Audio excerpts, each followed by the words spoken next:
علم غیب کی پہلی قسم تو علم غیب الہامی ہے. یہ عام طور پر پیغمبروں کو عطا ہوتی ہے. جیسے حضرت موسیٰ علیہ السلام اور حضرت خضر علیہ السلام اکٹھے ہوئے تو حضرت خضر علیہ السلام کو حکم ہو گیا کشتی میں سوراخ کر دیں. حضرت خضر علیہ السلام نے اکارڈنگلی سوراخ کر دیا. یہ حکم صادر ہوا تھا جب حضرت موسیٰ علیہ السلام نے ان سے سوال پوچھے اور ساتھ چلنے کو کہا. پھر حضرت موسیٰ علیہ السلام کو جادوگروں کے مقابلے پر عصا پھینک دینے کا حکم ہو گیا. علم غیب کی دوسری قسم علم الغیب عقائی ہے. جیسے کہ حضرت ابراہیم علیہ السلام کو بیٹے کو ذبح کر دینے کا حکم ہے.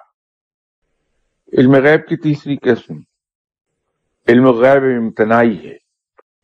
یہ علم اس وقت حاصل ہوتا ہے یا اس علم کے ذریعے سے اطلاعات انسان تک اس وقت وہاں پہنچائی جاتی ہیں جب کسی صاحب علم کے اندر جلال کسی کیفیت کسی وجہ سے پیدا ہو جائے کہ کوئی اسے چیلنج کر دے، کوئی اسے للکار دے، کوئی اس سے انکار کرنے لگے شدت، تو وہ جلال کی حالت میں آ جائے تو اس وقت اس سے جو معجزات سرزد ہوتے ہیں یا کرامات سرزد ہوتی ہیں وہ علم الغیب امتناعی کے زمرے میں آ جائیں گی.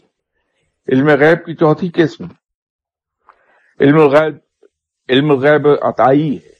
یہ قسم مشروط ہے دعا اور رضا کے ساتھ کہ کوئی صاحب علم دعا کرے اور دعا سننے والا اس کی دعا کو قبول کر لے تو اس کے نتیجے میں جو کچھ کرامت یا معجزہ سرزد ہو وہ علم الغیب عطائی کے زمرے میں آئے گا.